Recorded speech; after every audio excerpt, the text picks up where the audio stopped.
Salam bahagia untuk Bapak dan Ibu guru hebat di seluruh Indonesia. Perkenalkan, nama saya Wina Karopita Pinam SPD SD. Saya mengajar sebagai guru kelas di SD 030317 Gunung Sayang, Kecamatan Tigalingga, Kabupaten Dairi, Sumatera Utara. Pada kesempatan ini, saya ingin berbagi praktik baik tentang pembelajaran yang menarik di dalam kelas. Bagaimanakah pembelajaran tersebut? Mari kita saksikan bersama-sama. Selamat pagi. Sekarang kita ulangi dulu tentang pelajaran kita mengenai sumber daya alam. Kemarin nilainya Ibu lihat, sungguh mengecewakan. Nah, sekarang kita praktik dulu ya. Ibu jelaskan dulu di sini tentang sumber daya alam. Nanti kita eksplorasi di luar kelas. Kita cari langsung sumber daya alam mana itu yang abiotik dan mana yang biotik. Yang dari lingkungan dulu. Yang membuat saya tergerak untuk melakukan praktik baik ini adalah 1. Kurangnya motivasi dan semangat murid dalam pembelajaran IPA di kelas berdampak pada nilai ulangan harian murid yang kurang memuaskan. 2. Murid sulit mengingat pelajaran walau dijelaskan secara berulang-ulang. Kerap kali guru berpikir jika siswa disuapi dengan hafalan dan dilatih dengan tanya jawab, maka mereka akan mendapat nilai ujian yang memuaskan. Namun, untuk era digital saat ini, tidak bisa dipungkiri bahwa siswa sulit untuk mengulang, bahkan menghafal pelajaran di rumah. Hal ini disebabkan karena siswa lebih sering menghabiskan waktu dengan gadget di rumah. 3. Metode belajar yang monoton dan selalu sama pada setiap materi maupun mata pelajaran. Metode ceramah dan tanya jawab sebenarnya bukanlah hal yang buruk, tetapi tidak semua materi harus selalu menggunakan metode tersebut.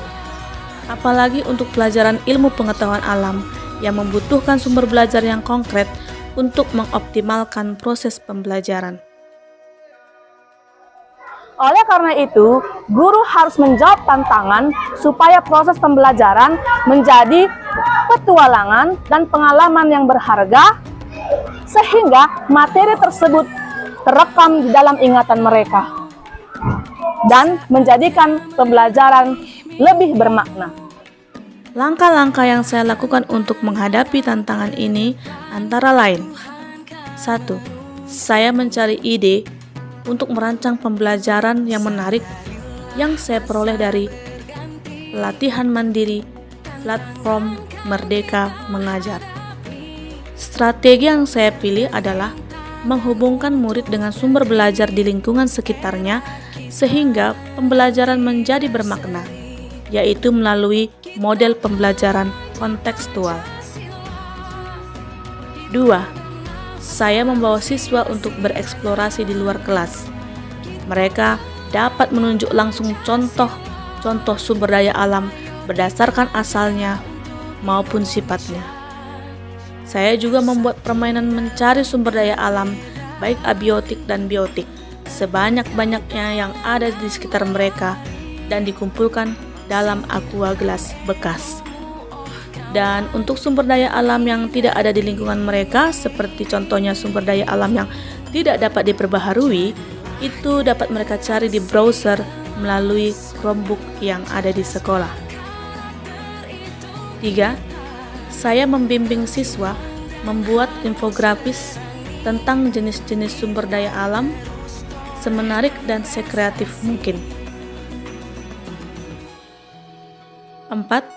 Siswa bergantian mempresentasikan hasil infografis mereka dan ditanggapi oleh kelompok lain.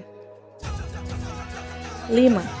Setelah melakukan penilaian, guru dan siswa menyimpulkan dan merefleksikan pembelajaran melalui sticky notes. Hasil yang didapat dari aksi yang dilakukan adalah 1.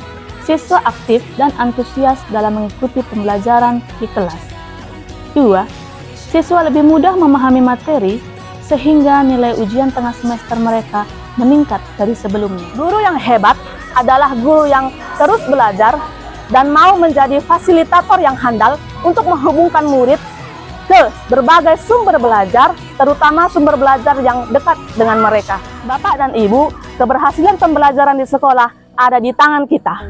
Teruslah berkreasi dan berinovasi, wujudkan pembelajaran yang memenuhi kebutuhan murid, manfaatkan sumber belajar di lingkungan sekitar kita, sehingga pembelajaran menjadi bermakna. Sekian praktik baik yang bisa saya bagikan pada kali ini. Dan salam bahagia untuk Bapak dan Ibu guru di seluruh Indonesia.